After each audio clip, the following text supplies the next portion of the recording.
Pterodon, Corval of the Living Core, origin story. The ancient heart of earthing. Long before humans walked the earth, deep beneath its crust, there existed something older than mountains, older than oceans. Not a creature, not a god, but a living planetary heart. It was called the Living Core, an ancient cosmic intelligence formed from the very energy of worlds. Whenever a planet faced annihilation, the core would awaken and create a guardian to defend it. For billions of years, Earth never needed one, until humanity arrived, the birth of Corval. Far across the cosmos, a young alien named Corval trained as a core warden, one of an ancient race devoted to protecting living planets. Corval was brave and reckless. He believed sheer power could save worlds. During a battle with a planet-devouring entity, Corval was defeated, cast into the void of space, and hurled toward Earth like a burning meteor. He crashed deep into the planet's crust, broken and dying. Something ancient stirred. The Living Core had felt him. The transformation. The core reached out to Corval, sensing his unwavering determination to protect life. Stone, magma, crystal, and life energy fused with his form. His bones became tectonic plates. His veins flowed with molten planetary energy. His skin hardened into living rock and mineral. Corval was reborn. Not a man, not an alien. Something greater. He was now Pterodon, the living hammer of Earth, the first awakening. When Pterodon rose from the depths, mountains trembled, rivers shifted course, forests quaked with the energy that surged through his body. His massive form glowed with green energy coursing through cracks across his rocky surface. At first, he struggled to control the power. Every step caused earthquakes. Every punch shattered stone. Then he understood the truth. Earth was in danger. Pollution, war, greed, and cosmic threats were pushing the planet toward collapse. The core had chosen him for this reason. Pterodon's purpose. Pterodon became Earth's protector, not just against monsters or alien invaders, but against any threat to the planet itself. When danger peaks, he enters seismic form, becoming an unstoppable force of planetary power. But this energy comes at a cost. If he pushes too far, the living core inside could rupture, and the planet itself could be destroyed. The oath of the Living Core. Pterodon raised his massive fist to the sky and swore, "I was born from a dying world, but I will not let this one die." And so Corval of the Living Core walks the earth, a towering alien of stone and energy, a sentinel of life, the living hammer of Earth. If you want, I can also create a full powers and abilities sheet for Pterodon, including seismic form attacks, planetary feats, and limits. A first encounter story of Pterodon confronting a major Earth-threatening villain in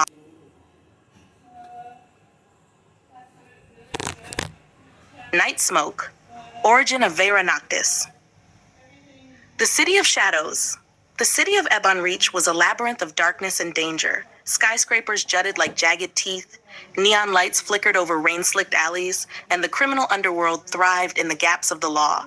The citizens had grown used to fear, but no one realized just how alone they could truly be, until the shadows began to fight back. The Awakening. Vera Kairos was 16 when she discovered she was no ordinary human. Raised by her father in the broken Kairos district, she had learned survival early, skipped school, dodged gang violence, and scrounged for work wherever she could. Her mother had vanished years before under mysterious circumstances, leaving Vera with questions and a deep, silent anger. One night, she and her father were cornered by a local gang extorting protection money. Knives glinted, bats swung, and hatred burned in their eyes. Fear gripped her, sharp and unrelenting, but then something else surfaced. Smoke poured from her pores, thick, black, and suffocating. It twisted around her attackers, blinding and choking them, forcing them to flee. Her father watched, half awed, half terrified, as he realized the truth. Vera was not ordinary. Training in the shadows, Vera knew power without control was dangerous. She began training relentlessly, martial arts in abandoned gyms, copying ninjas, boxers, and urban vigilantes. Stealth, infiltration, and tracking, inspired by stories of spies and assassins her father told her. Smoke manipulation, slowly learning to shape it into blades, tendrils, shields, and defensive cloaks. Her training demanded solitude. Friends drifted away, afraid of the strange shadows trailing her. Her powers, magnificent as they were, became a lonely curse. The catalyst, everything changed when Vera uncovered a secret corporation experimenting on metahumans, abducting youths to harvest their abilities. Among the captives, she saw someone who bore a striking resemblance to her missing mother. Rage and guilt fused with determination. Vera forged herself into Night Smoke, tactical armor, dark mask, and smoke-diffusing gauntlets, a shadow in the night, striking swiftly, leaving no trace. She dismantled the corporation, freed the captives, and honed her skills. Every strike, every infiltration reminded her, fear can be as powerful a weapon as strength. Powers and skills. Smoke manipulation. Generate, shape, and solidify smoke for offense, defense, and stealth. Martial arts mastery. Combines ninja techniques with street fighting improvisation. Tactical genius. Uses her environment and strategic thinking to outsmart opponents. Her goal is simple but personal. Protect the innocent, punish the corrupt, and uncover the mystery of her mother's disappearance. Hash motto, in the shadows, justice moves unseen. In the smoke, I am the storm. If you want, I can write a first mission story for Night Smoke, showing her taking down a gang or confronting the corporation for the first time. Basically a cinematic comic-style debut scene. Do you want me to do that next? If you need a bath, you may want to see if you have hot water. So they kind of... Okay, I was just asking. So they kind of went, you know, out on me. Yeah, I figured that. Why? I didn't use that much even.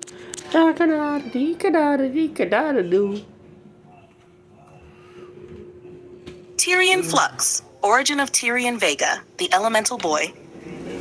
The city of Auralis. Auralis was a city defined by extremes.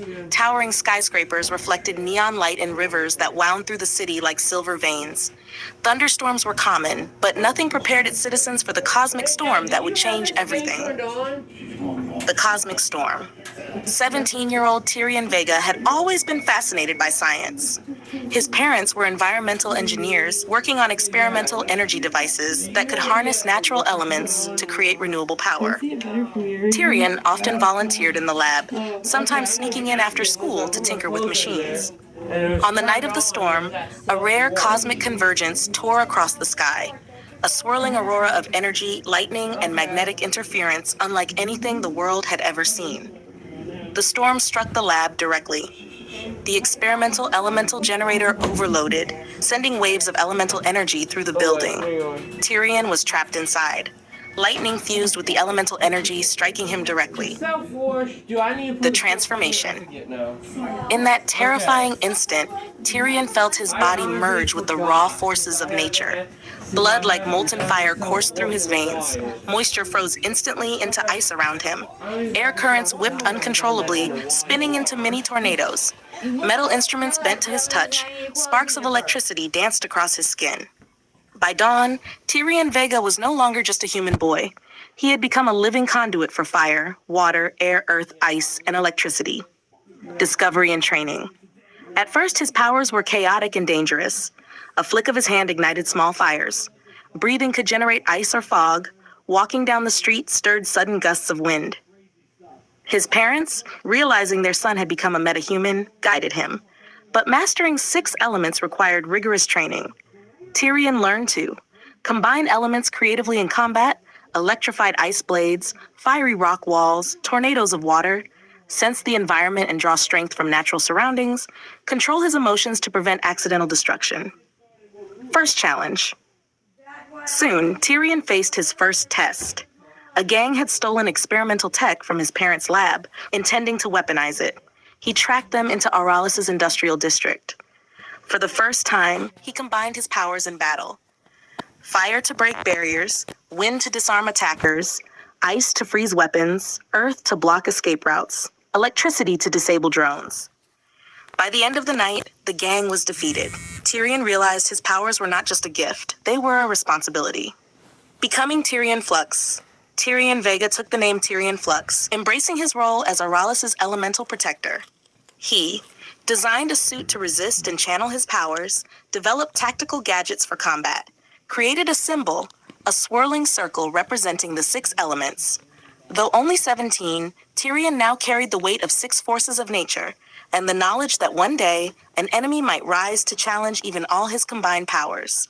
Motto, The world flows through me, and I will bend it to protect what matters. If you want, I can write a first heroic mission for Tyrion Flux. Volt Strike. Origin of Darien Dare. The city of Voltaris. Voltaris never slept. Neon lights reflected on rain-slick streets, power lines hummed overhead, and every building seemed to pulse with electricity. Beneath the glow, danger thrived. Criminal syndicates, corrupt corporations, and unstable metahumans roamed freely. Darian Pierce was a child of this city. While other kids played in the streets, Darian dismantled radios, rebuilt bikes, and experimented with circuits. By adulthood, he became an accomplished electrical engineer, respected for his brilliance, but constantly aware of the inequality and crime festering around him. One stormy night, Darian worked late in the lab of Voltaris Energy Solutions, a company developing a prototype quantum battery capable of storing and amplifying electrical energy from natural storms. Lightning crackled like the sky itself was enraged. Darian monitored the battery's core when a massive bolt struck the building. Quantum energy fused with his body. Pain tore through him. Sparks danced across his skin. Machines exploded. For a terrifying moment, it seemed he would die. Then silence. He awoke to find his body glowing faintly with electricity. A flick of his fingers sent a small bolt into the wall. He was alive. More than alive. He was changed.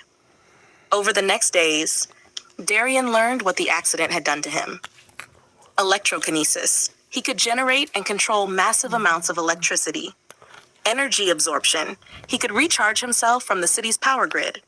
Enhanced reflexes. His speed and reaction time became superhuman. Technopathy. Electronics responded to him as if he controlled them with thought. But with great power came great danger. A simple mistake could black out half the city. Or worse. The turning point.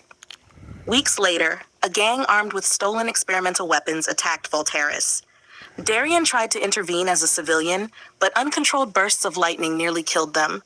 He realized he needed 1, control, 2, a plan, 3, a persona. He couldn't just be a man with powers, he had to be a hero. Becoming Volt Strike, Darian designed a costume with reinforced gauntlets to focus and contain electricity, armor resistant to his own high-voltage strikes. He adopted the name Volt Strike, honoring the raw energy that gave him life and responsibility. The hero emerges. Volt Strike became a symbol in Voltaris, protector of the powerless, storm against corruption, punisher of rogue metahumans and ethical corporations. Even with his growing reputation, Darian knew one thing: uncontrolled power could destroy everything he loved. Hero motto: I am the current that keeps the city alive and the storm that strikes down its enemies. We also pulled up a whole bag full of treasure, silver coins, old pendants, all Absolutely. Here's a detailed setup for their team. Team name, the Elemental Sentinels. Base of operations, Sentinel Tower, located in West Haven's Industrial District. A fortified skyscraper retrofitted with advanced technology, energy conduits, and a private command center. Includes Pterodon's seismic chamber, reinforced area for his training and controlled power releases. Night Smoke's shadow suite, stealth, surveillance, and infiltration tech optimized for her smoke manipulation. Elemental Lab, Tyrion Flux's workshop with elemental simulators and training arenas.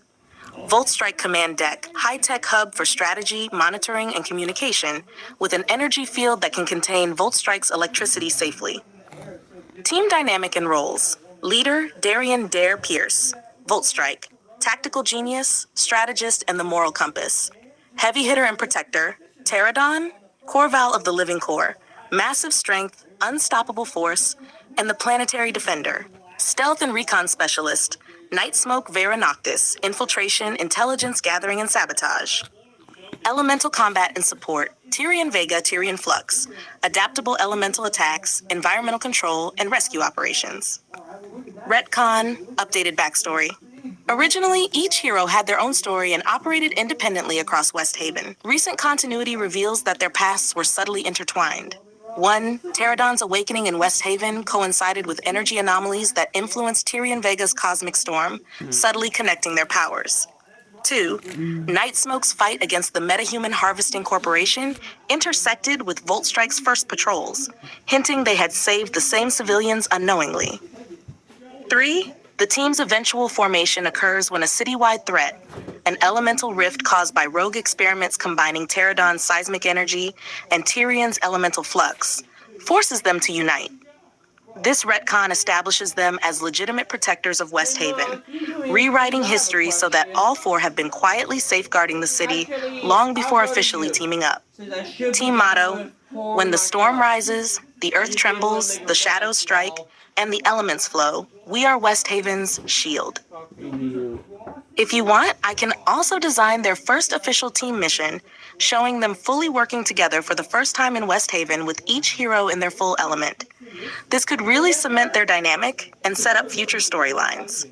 Do you want me to do that next? I mean, I'm eating it, so yeah, I'm eating it right now. It's a bowl, but it's full of like freaking horseshoes. Oh no! I was telling you that what I bought. Here's what I bought. Like a lot of horseshoes. How I many got horseshoes that is that? That's kind of ridiculous. There's a chain.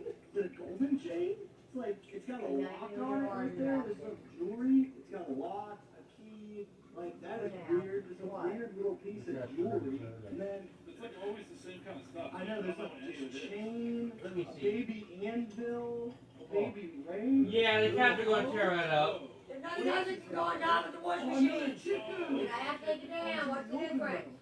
Dude, this one's a lot heavier. We got another chicken thing. Everyone I find's flawed. We're just selling stuff right now. There's gotta be, dude. And then that's pretty much it. Man, That I need to is start very making them weird. like I I don't know used to. what that is. We I got a very 3 of these weird fly bag traps that full come of with weird me. stuff. I think it's all witchcraft stuff. There's like 10 horseshoes. Wow. Alright, well that was interesting. And then I got Let's go ahead and take another a straw. Also, if you guys are not subscribed already, make sure y'all hit subscribe, hit the like button. Anyways, Mom, whenever when I get snacks, why did that boy think I forgot him? Here we go. I just threw in the same spot. Maybe I got some stuff that dumped out of that bag. I don't know what it is. Hey, today, What is that? today's Big piece of Monday. wood? Oh, it's flat. It What how? is that? It's like You a only tool. woke up and I forgot to get you guys up I from don't know what school. that is. It's some sort of weird pry Bro. trick, maybe. It's a gun. What'd he say? Weird shaped gun. He goes, did you forget to get me up again? Yeah, I got Oh, some I got stuff. some weird, like, Oh, you got some weed. no, yeah, it's like fishnet. Yeah, well, I got a nice necklace. Don't you know about But that? yeah. And here is an image of how they look like.